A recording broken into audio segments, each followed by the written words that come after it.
Lan ngekei berita gembira ingsun hu ing Ibrahim bi Ishaq kelawan tak kei anak Ishak.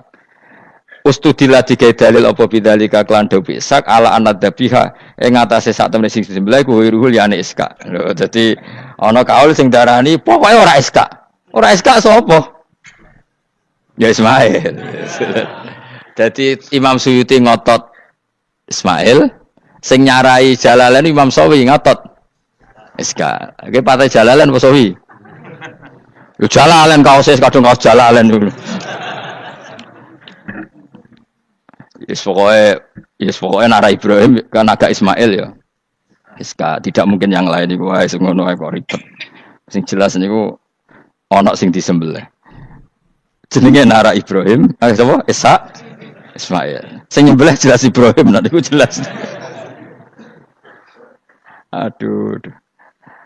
Repot. Dadi wong alim dadak. Kula nate maca mobil mangkel nganti saiki. Susah dadi wong waras. Tangan-tangan kok ya ono bener e. Lah wong gendeng ora tau mikir.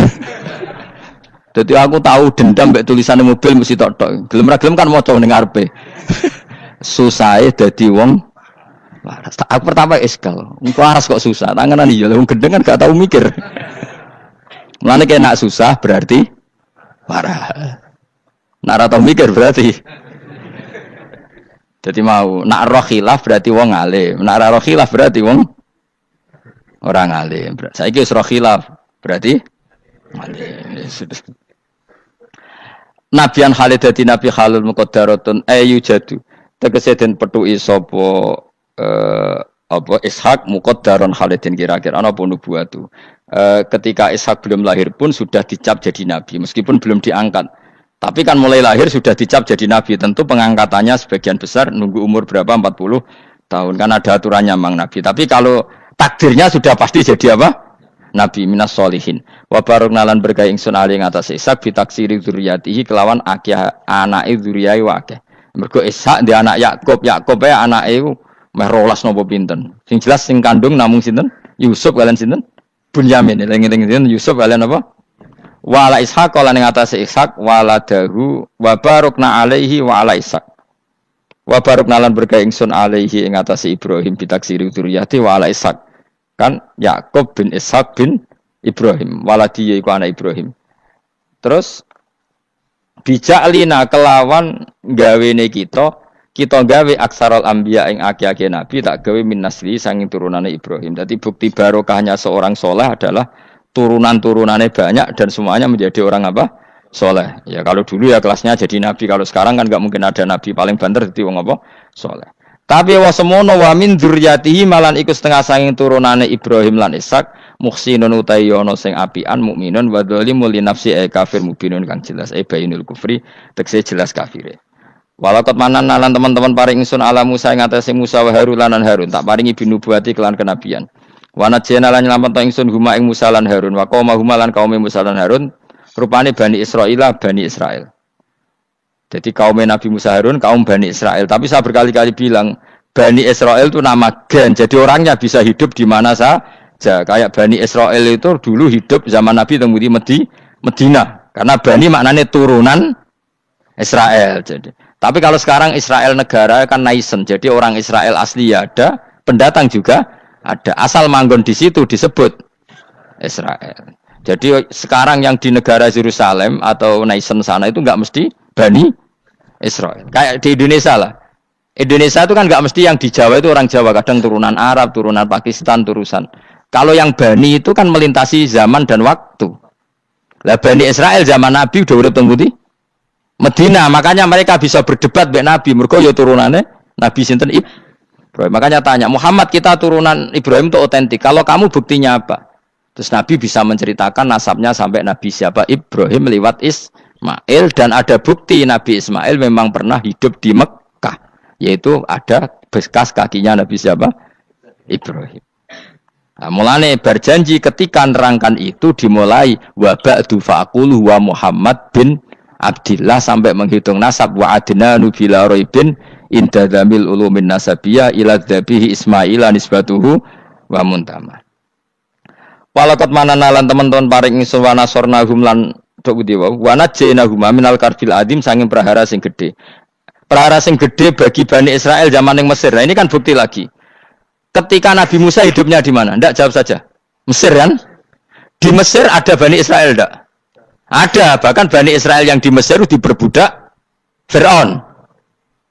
Artinya gini, mereka Bani Israel tapi hidupnya di Mesir karena Bani maknanya turunan. Sementara yang sekarang di Israel ndak mesti Bani Israel, biasa aja orang lain hidup di situ. Jadi lengi-lengi. Jadi kok muni, wah Israel itu negara turunan para nabi. Iya, sing ora ya ora aneh-aneh gitu. Ngaji ora khatam.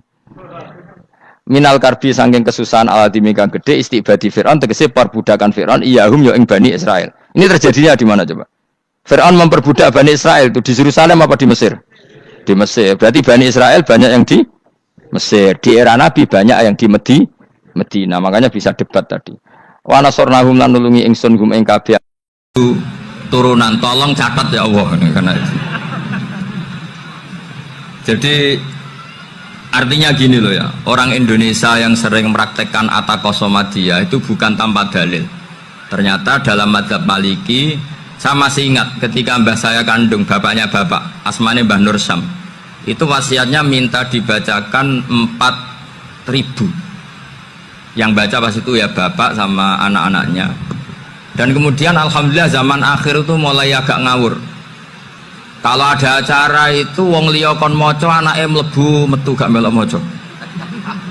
Itu keliru, saya jamin itu keliru.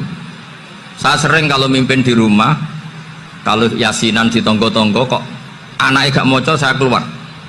Bapakmu wong liya kon maca kata saya gitu. Jadi itu menurut saya itu yang jelas. Saya sampai ngisi begini, yang ada riwayatnya itu idza mata ibnu adam min qata amaluhu ila min salasin shadaqatin jariyah au ilmin yuntafa'u bi awaladin sholihin yatullah. Itu tidak ada di hadis au kiyayin sholihin yatullah kata. Yang ada itu awaladin apa?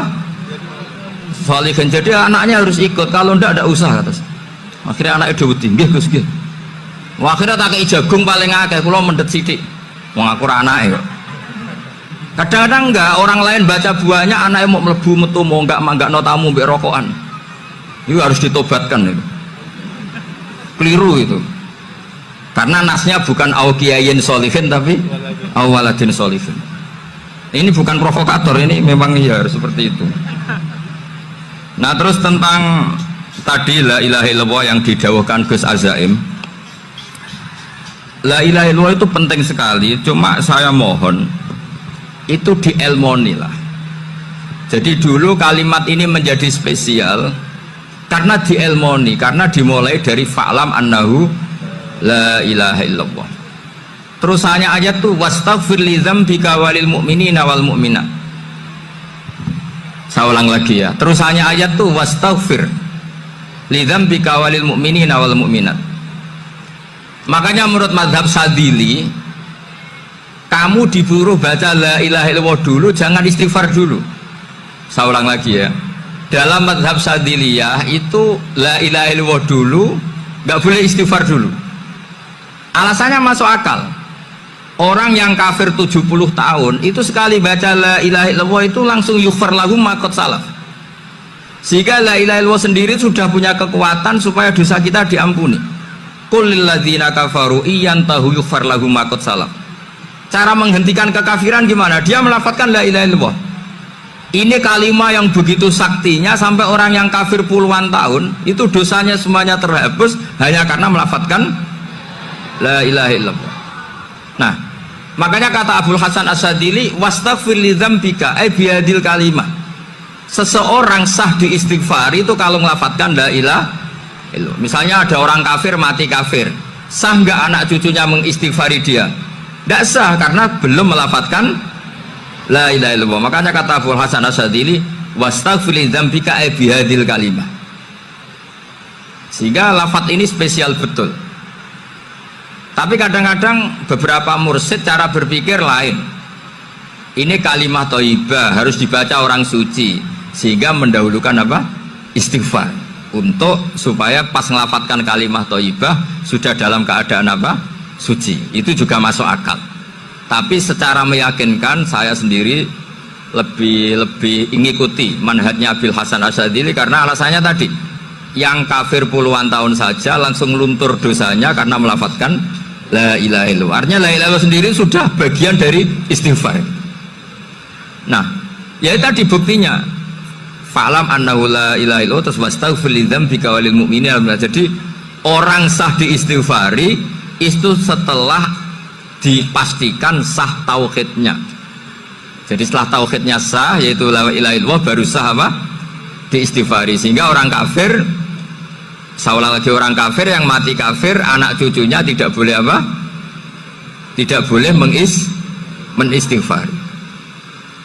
Terus saran saya kedua, la ilaha illallah itu filosofinya itu nafyun li uluhiyati ghairillah wa isbatun li uluhiyatillah wahda. Filosofi la ilaha illallah itu gimana?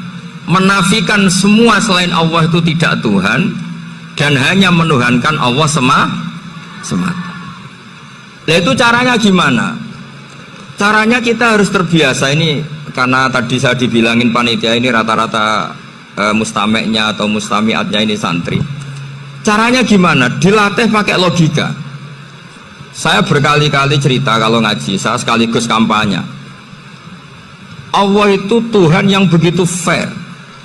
Untuk menjadi Tuhan Allah mempersilahkan, ada kualifikasi Tuhan. Jadi boleh dikompetisikan, itu boleh kata Allah. Gak apa-apa kamu ngaku Tuhan gitu kata Allah. Tapi nak ngaku pangeran itu paling gak ya direputasi lah, ada verifikasinya. Dimulai dari apa? Ya kalau jadi Tuhan itu setidaknya bikin langit bumi lah, aturannya gitu. Jadi kalau daftar bupati ya daftarlah ke KPU. Masa tahu-tahu jadi apa? Tuhan kemudian tidak punya prestasi bikin langit bumi. Sehingga Allah itu cara ngendikan itu ya fair. Qul ara'aitum ma tad'una min dunillah aruni madza khalaqu minal ardi am lahum syirkun fis samawati. Coba yang kamu tuhankan selain saya, prestasinya apa kan? Ketika saya bikin bumi itu apa ikut bikin? Terus am lahum syirkun fis samawati. Kalau bikin langit, kalau nggak bisa ya urun lah gitu. Urun semen apa urun bego, pokoknya urun lah gitu. Urun ora, gawe bumi ora, ngerti-ngerti ngaku dadi pangeran. Kul hatu burhanakum. Jadi ya kan ya lucu kan, misalnya syarat kiai di Salafiyah kan keluarga Kiai As'ad, cucunya ngaji ngalim. Orang keluarga Kiai As'ad tuh punya, aku kiai utama di Salafiyah. Oh mesti dipenjara ya. Lah yo gak gawe langit bumi, gak ada prestasi terus ngaku sebagai apa? Tuhan. Jadi saya ulang lagi, ngaji seperti ini itu sebetulnya lebih ke show, pertunjukan. Supaya pertunjukan ini tidak dosa, saya isi ngaji betulan. Tapi jangan diulang. Karena biasa ngaji rutin. Saya di Jogja tafsir Jalalain sudah juz 23. Pernah khatam hikam. Sekarang Nashihul Ibad separuh. Saya ngaji di Sedogiri Itkon, di Sarang Balaghatul Quran, di Hajen Lubul Usul, tapi sarahnya yang Thariqatul Usul, sarahnya Mbah Sahal Mahfud. Jadi baru di sini ngaji bersaing sama orang yang mondok berapa? 3 bulan. Ini masalah, masalah. Gak boleh mondok itu harus buat tulis zaman. Tapi ya tidak apa-apa, mungkin lagu ini ya. Jadi kalau mondok cepet itu kemungkinannya apa? Lagu ini. Begini, tapi saya tertarik apa yang dikatakan Kiai Haji Abdul Manan tadi menyangkut kalimat tauhid. Saya ngaji di mana-mana bilang, kalau ngaji itu yang tahqiq itu detail. Detail itu bahasa Arabnya tahqiq. Jadi kita misalnya berpikir secara jernih, orang yang kafir 70 tahun itu pasti menjadi muslim karena melafadzkan la ilaha illallah. Dan itu bi ijma'il ulama. Semua ulama mengatakan demikian. Saya ulang lagi, itu bi ijma'il ulama.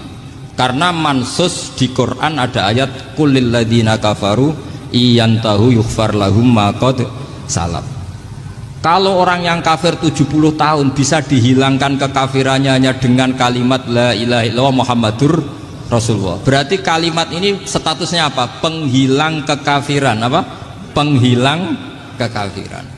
Lalu ada kelompok yang mengatakan gara-gara kalimat la ilaha illallah dan pegang patok nisan itu orang menjadi kafir. Ini kan jadi paradok. Lafat yang kita statuskan sebagai penghilang kekafiran dengan lafat yang sama orang menjadi kafir. Itu nggak ketemu nalar. mbok nalar paling apapun tetap gak ketemu. Kecuali tadi ya dalilnya pokoknya ngotot tadi. Itu memang kacau itu. Tapi alhamdulillah mereka insya Allah ya sadar. Kamu jangan bayangkan mereka tidak sadar terus, berarti kamu doanya jelek. Bisa saja mereka sudah ingin sadar, berhubung digojlok ini terus gak jadi sadar. Jadi jangan-jangan salah kita karena sering gojlok sehingga yang mau sadar jadi tidak apa? Nggak sadar. Saya tadi jam 10 sampai setengah 2 masih ngajar di pondok saya ngajar tafsir masih di Rembang sana saya.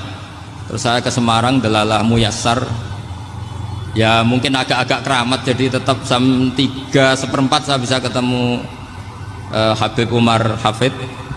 Saya beberapa menit ya diskusi tentang manhaj beliau, dan kebetulan saya sering belajar kitab beliau sama alumni-alumni Darul Mustafa. Meskipun saya tidak pernah ke sana, tapi saya tahu betul madhab beliau karena al arwah junudun apa? Mujannada. Begini, saya sering dingentikani Mbah Mun, politik tidak jelas itu bagian dari kejelasan. Ini yang perlu dicatat. Jadi politik tidak jelas itu bagian dari apa? Kejelasan. Misalnya begini, siapa yang mengira Khalid bin Walid yang sangat musuhi Rasulullah, dia panglima orang kafir ketika ngalahkan Rasulullah di perang Uhud, akhirnya Khalid bin Walid masuk apa? Islam. Begitu juga Wahsy, qatilu ahabbin nasi ila Rasulillah, pembunuh Said Hamzah, akhirnya juga masuk Islam. Begitu juga Abu Sufyan, dia pemimpin besar kafir Mekah ketika perang Badar, ketika perang Khandaq, akhirnya juga Islam dan menjadi mertua Rasulullah Shallallahu Alaihi Wasallam. Dari fakta ini kemudian banyak ulama alim yang ngambil sikap itu ya coro Jawa itu anggang-anggang. Anggang-anggang itu gak tegas, tapi gak tegas dari rumusan ilmu yang detail. Saya ulang lagi, gak tegas tapi dari rumusan ilmu yang apa? Detail. Bisa saja orang yang sekarang kafir suatu saat mukmin atau muslim. Bisa saja yang sekarang sedang fasik suatu saat soleh. Bisa saja yang mondok 3 bulan rois PB NU. Sementara yang mondok lama kadang KRT. Tapi itu hanya hukum duniawi. Saya yakin yang KRT ini PBNU di akhirat. Karena mondoknya lebih apa? Lama. Itu tak jamin. Saya juga berencana mimpin NU di akhirat saja, bukan di dunia. Makanya saya mohon SK itu berakhir muktamar mendatang. Karena saya sudah kiai sebelum diangkat. Makanya saya ulang-ulang, kalau pengangkatan itu niatnya ikrar, saya terima. Tapi kalau niatnya ngangkat, tak gugat di pengadilan. Ini tidak guyon, ini betulan itu. Ya, tapi ini hanya guyon saja. Nah, ini penting saya utarakan teori ngaji ya. Ini saya bacakan naskah asli Sayyid Umar Hafid supaya Anda dapat barokah beliau. Karena beliau selain alim allamah, muridnya Habib Salim, juga beliau pernah ngaji kutub Sayyid Abdul Qadir Segaf di Jeddah. Juga beliau sering istifadah di beberapa kiai. Ini saya baca teks Arabnya kemudian saya terjemah. Bagi yang tidak setuju pemaknanya bisa gugat, karena saya baca Arabnya. Yang nggak setuju pemaknanya bisa gugat, tapi tak jamin kalah karena saya paham betul teksnya maknanya seperti itu. Logikanya tadi ya, ketika Rasulullah ngambil sikap tegas kepada qatilu Hamzah yaitu Wahsy, dan ketika Rasulullah ngambil sikap tegas pada orang-orang yang mengalahkan beliau di perang Uhud, kaifa yuflihu qaumun fa'alu bi anbiya'ihim hakadha, bagaimana mereka jadi orang benar atau orang yang dapat apa? Kebahagiaan kalau mereka perlakuannya seperti Nabi seperti ini, yaitu Nabi sujawaju masyhur wa kusirat ruba, yaitu Nabi itu wajahnya terluka, gigi serinya tanggal. Orang-orang seperti ini tuh nggak akan bejo kalau orang Jawa, nggak akan falah. Tapi apa yang terjadi? Allah menurunkan ayat laisa laka minal amri syai'un aw yatuba 'alaihim aw yu'adzibahum. Muhammad itu bukan wilayah kamu ngecap orang, menstigmasi orang itu tidak wilayah kamu. Saya bisa saja mengampuni mereka atau menyiksa saya itu atau menyiksa mereka itu wilayah saya, kata Allah. Saya bisa saja mengampuni mereka atau menyiksa mereka itu wilayah saya. Sehingga akhirnya apa? Rasulullah tidak ngambil sikap yang mungkin orang lain mengatakan itu tidak tegas. Tapi itu kearifan. Betul, akhirnya Wahsy malah masuk Islam. Khalid bin Walid panglimanya juga masuk Islam. Dan beberapa orang kafir juga masuk Islam, termasuk mimpinihim, ketuanya yaitu Abu Sufyan. Ini penting saya utarakan. Makanya ini saya baca pembenaran dari konstruksi pikiran tadi. Nah ini supaya khas. Ini khasnya orang mondok 10 tahun nih. Jadi ini tak baca ini. Nah, biar jelas ini nanti tagnya persis ya, tidak saya rubah. Ini di kitabnya Habib Umar Hafid, namanya itu Taujihun Nabi Limardoti Bari. Kalau diterjemah ya mengarahkan orang yang sadar. Nabi itu orang yang sadar ya, sampai ini termasuk orang yang sadar. Limardoti Robbi, menuju mendapat ridho Tuhan atau Allah Subhanahu wa Ta'ala. Saya baca tagnya ini di halaman 179. Ini tidak ada yang saya rubah, tidak saya kurangi. Bismillahirrahmanirrahim. Fala buddha an wattina qulubana ala annana khodamatu ahli hadal qaul wa yattali'u wa min qulubina annana na'taqidu imkaniyata ayyasfa'a fi ahadina yaumal qiyamati man huwal ana kafirun yuslimu faya'lu sya'nu indal haqqi fayakunu sababan li kholasika fil qiyamah yumkinu dzalik.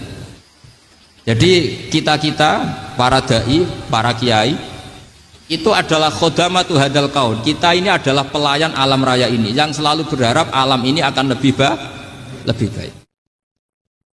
Orang yang sekarang sedang kafir bisa saja nanti yang nyafaati kamu di akhirat, yaitu mereka masuk Islam lalu Islamnya lebih serius, akhirnya punya hak syafaat.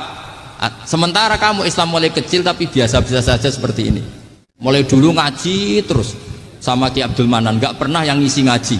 Itu artinya nggak ada perkembangan. Makanya saya nggak ingin ngaji lagi karena saya ingin perkembangan Anda nanti tukang mengisi, bukan yang diisi. Kalau saya nanti ngaji lagi di sini, artinya Anda kalau tetap mendengarkan itu tidak ada perkembangan. Pantas saja semulang Gus Bahak sampean sing ngaji. Sekali-kali ada perkembangan, saya ngaji sampean yang mulang, itu bagus itu. Meskipun itu perkembangan yang menyesatkan.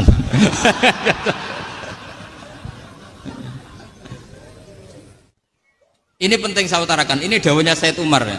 Orang yang sekarang sedang kafir bisa saja orang ini nanti nyafaati kamu, yaitu beliau orang ini Islam, kemudian Islamnya serius, maka punya hak syafaat. Sementara kamu Islamnya biasa-biasa saja.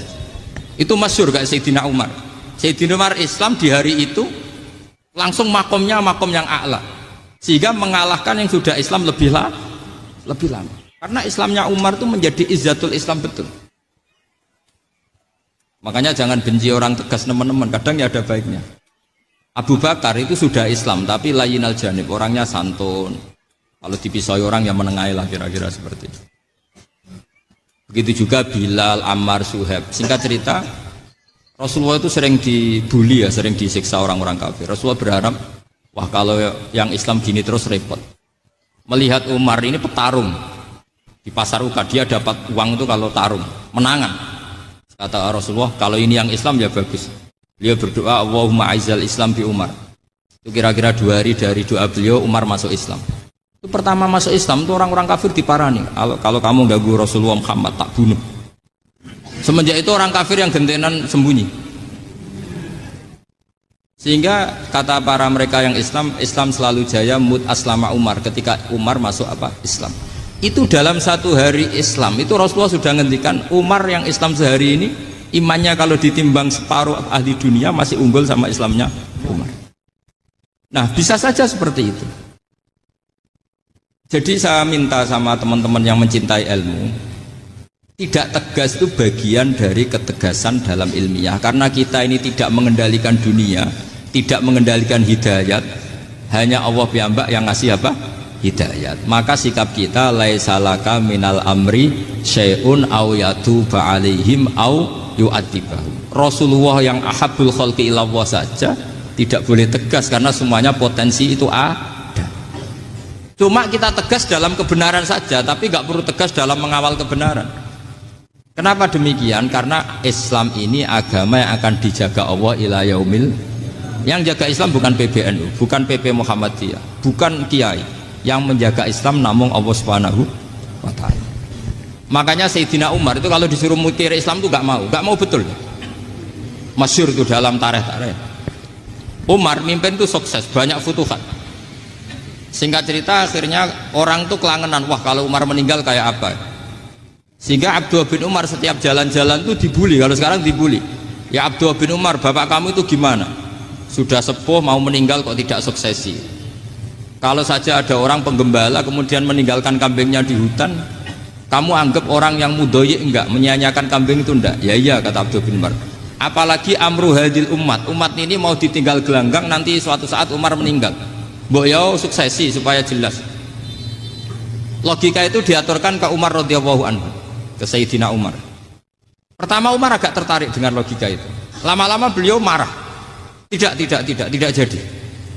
Saya tetap tidak akan istikhlaf, tidak akan suksesi. Dan saya tidak akan mikir Islam, katanya. Islam akan diurus oleh Allah Subhanahu. Terus beliau ngendikan, Islam ini jalan ketika ditinggal Abu Bakar. Bahkan ketika ditinggal ahabbul khalqi illallah akramul khalqi indallah, yaitu Rasulullah Muhammad sallallahu alaihi wasallam. Coba Islam dulu dipimpin Syekh Abdul Qadir ketua wali, dipimpin Wali Songo, dipimpin orang top-top. Sekarang dipimpin mondok 3 bulan jalan. Karena Islam yang ngatur Allah Subhanahu wa taala. Jadi ini penting. Loh coba ustadz tuh banyak yang nggak bisa ngaji loh. Tapi ya laku ya nggak masalah. Loh saya kemarin di Korea seminggu. Itu TKI jadi khotib, ada yang jadi mufti, ada yang jadi suriah. Itu ada yang di sana jadi suriah, pulang ke kampung angon kambing lagi. Loh itu teman saya kenal. Iya suriah Korea tapi. Artinya gini, bahkan masjid semua yang di Korea itu didirikan oleh TKI dan TKW.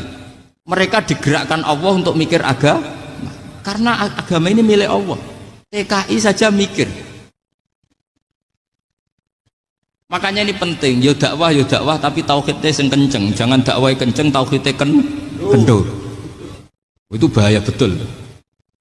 Saya ulang lagi ya, ini dawuh Habib Umar. Jadi kata beliau, fala budda an wattina qulubana. Kita harus yakin seyakin-yakinnya bahwa semua kemungkinan itu mungkin. Makanya masyhur dalam tarikh ketika kafir Quraisy mau disiksa oleh para malaikat karena mereka sering menyakiti Nabi, kata Nabi gimana? Jangan. Saya berharap kalau bapaknya tidak mukmin, suatu saat anaknya mukmin.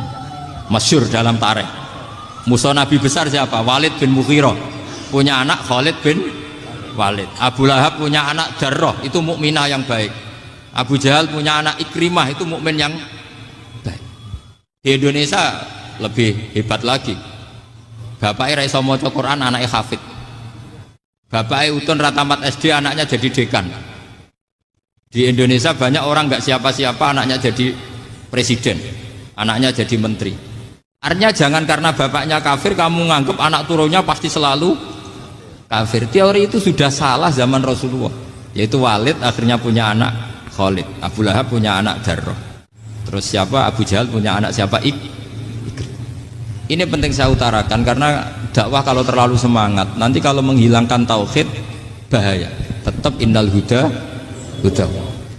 Uni Soviet kayak apa? Mengkooptasi negara-negara sekelilingnya sampai jadi Zuni. Tapi apa yang terjadi? Uni Soviet yang runtuh, persemakmurannya semua rata-rata jadi negara apa? Islam, kayak Uzbek, kayak Ceknya, kayak apa-apa. Karena agama ini diurus Allah. Sehingga kalau tapi kamu ngitmai agama nggak apa-apa. Makanya istilahnya Habib Umar khodamah itu pelayan, nggak apa-apa. Kita ngitmai agama itu nggak apa-apa. Dengan ngitmai terus mikir nggak apa-apa. Tapi jangan mikir yang merasa kalau kita mati, wah nanti agama ini kukut karena saya mati. Kamu itu siapa? Agama Islam ini tidak pernah dipasrahkan kamu. Diurus oleh Allah Subhanahu wa taala sendiri. Sehingga ketika Wali Songo meninggal, agama ini tambah kuat sampai sekarang. Kecil saya itu kalau pengajian susahnya bukan main, harus izin sana sini. Sekarang setiap pengajian polseknya datang, polresnya datang, nggak ada intel, nggak ada apa. Padahal kiai dulu sama kiai sekarang itu kira-kira alim mana? Raden kiai dulu. Mbah Hasyim Asy'ari itu ngarang kitab sampai dibaca di Yaman. Saya sering baca juga kitab beliau, Risalatu Ahli Sunnah wal Jamaah. Kiai sekarang mau terjemah aja kadang salah memahami. Tapi ya Islam tetap jalan karena Islam ini dikawal, dijaga oleh Allah Subhanahu wa taala. Maka kalau dalam cerita tarikh sirahnya Ibnu Ishaq itu, tauhid itu penting. Beliau cerita begini. Said Abdullah itu namanya Abdullah bin Abdul Muthalib. Kita tahu kenangannya Rasulullah terbanyak itu bukan dengan Sayyid Abdullah tapi dengan Sayyid Abdul Muthalib, dengan mbahnya. Karena Nabi itu mulai kecil dirawat oleh siapa? Mbahnya. Yaitu yang disebut Nabi ketika 2 bulan kan abahnya sudah meninggal. Ya saya baca ya, pakai bahasa Arab biar jadi bid'ah. Nanti kalau bahasa Indonesia ada bid'ah. Tidak betul. Diba atau berjanji sebenarnya itu kitab sejarah, berhubung dibaca bahasa Arab terus kayak mantra. Terus yang belakang mau nyenggai soleh aleh, sehingga kubu sebelah bilang tuh khurafat dan bid'ah. Coba diterjemah ini, coba nanti saya baca bahasa Arab. Walamma tamma min hamli syahroni ala masyuril aqwalil marwiyatu fiya bil madinati abuhu abdullah wa kana qad istaza bi akhwalihi bani adi min at-taifatin najariyah wa makatha syahron saqiman yu'anu nasukmahu wasyakwa. Terus di pojok sana bilang soleh aleh. Pasti kubu sebelah yang liwat, wah itu khurafat bid'ah karena dianggap mantra. Padahal artinya coba sampean baca bahasa Indonesia. Ketika hamil Rasulullah umur 2 bulan, abahnya meninggal di kota Abwa. Kota Abwa adalah kota keluarga besar ibunya Sayyid Abdullah. Kebetulan pas ke sana beliau sakit sampai 1 bulan dirawat. Bid'ahnya di mana kalau diterjemah? Wong itu kitab tareh. Makanya saya nggak tahu yang membidah-bidahkan tiba itu karena tadi. Tapi sampean juga ikut salah karena nyenggai sholawatan tok itu. Jadi makanya saya bilang tadi kalau bahasa Arab bid'ah, kalau sudah terjemah tidak bid'ah karena kelihatan kalau itu hanya kitab tar. Loh, coba bid'ahnya di mana? Wa ba'du fa'aqulu wa Muhammad bin Abdullah bin Abdul Muthalib bin Hashim. Itu kalau diterjemahkan, kamu harus tahu siapa nama Muhammad. Muhammad punya abah siapa? Rasulullah Muhammad Abdullah. Punya abah siapa? Abdul Mut. Punya abah siapa? Hashim. Coba baca gitu di kubu sebelah. Oh iya gitu. Berhubung kok baca bahasa Arab. Wa ba'du fa'aqulu wa Muhammad bin Abdullah bin Abdul Muthalib bin Hashim. Jadi itu hanya salah baca saja. Maksudnya salah yang ngukumi, bukan salah yang baca, salah yang apa? Ngukumi. Sayyid Abdullah ini orang yang tauhidnya sangat kuat. Sayyid Abdul Muthalib lebih kuat lagi. Saya cerita sedikit betapa pentingnya tauhid. Ketika pasukan Abraha bawa pasukan gajah mau menyerang apa? Ka'bah. Itu sebelum menyerang itu semua aset-aset milik orang kafir Quraisy, milik orang Quraisy lah. Itu ditawan, diambil, termasuk milik Sayyid Abdul Muthalib, milik Abdul Muthalib. Terus ketika mau masuk Ka'bah, mau masuk Mekah, kata Abraha, man sayyidu hadal wadi, siapa yang kamu tuakan, yang kamu pertuan di sini? Oh, Abdul Muthalib. Abdul Muthalib itu dipanggil, itu auranya luar biasa. Abraha yang di tempat perkemahannya itu harus duduk di atas karena dia raja, itu duduk di atas gak berani. Saking wibawanya Abdul Muthalib, ini mbahnya Rasulullah. Akhirnya Abraha bilang gini, saya duduk di bawah tidak mungkin karena saya raja. Kamu duduk jejer saya tidak mungkin karena nanti umat saya kecewa karena raja kok disaingin gitu. Ya sudah, sambil berdiri-diri kita ngomong. Akhirnya Sayyid Abdul Muthalib tadi diomongin gini, saya itu tidak ingin merusak orang-orang Mekah, orang-orang Quraisy. Saya hanya kecewa punya tempat ibadah dikencingi, diberakin sehingga saya mau merubuhkan Ka'bah. Tapi dengan damai, nggak ada perang. Apa jawabnya Abdul Muthalib? Lucu. Nggak apa-apa Ka'bah kamu robohkan, silakan, nggak apa-apa. Yang penting unta saya yang kamu sita kembalikan. Harta saya yang 100 unta kamu sita kamu kembalikan. Itu Abraha kagetnya bukan main. Kaget karena kamu itu pemimpin apa? Tadi saya hormat kamu karena kamu tak anggap orang hebat. Hadhil Ka'bah dinu abaika, ini Ka'bah itu agama kamu. Pas saya hancurkan kok kamu tenang-tenang saja. Padahal pas mau saya hancurkan kamu tenang-tenang saja, malah tanya unta kamu itu gimana? Apa jawabnya Abdul Muthalib? Inna lihadal baiti robban hamahu, sebab Ka'bah itu ada yang punya dan pasti akan melindungi Ka'bah. Tapi kalau unta itu milik saya, ini urusan saya, ini unta. Jadi inna lihadal baiti robban hamahu itu tidak milik saya, itu ada yang punya. Ya sudah, biar yang punya aja yang jaga, itu tidak urusan saya. Akhirnya unta dikembalikan, aman deh. Untung double.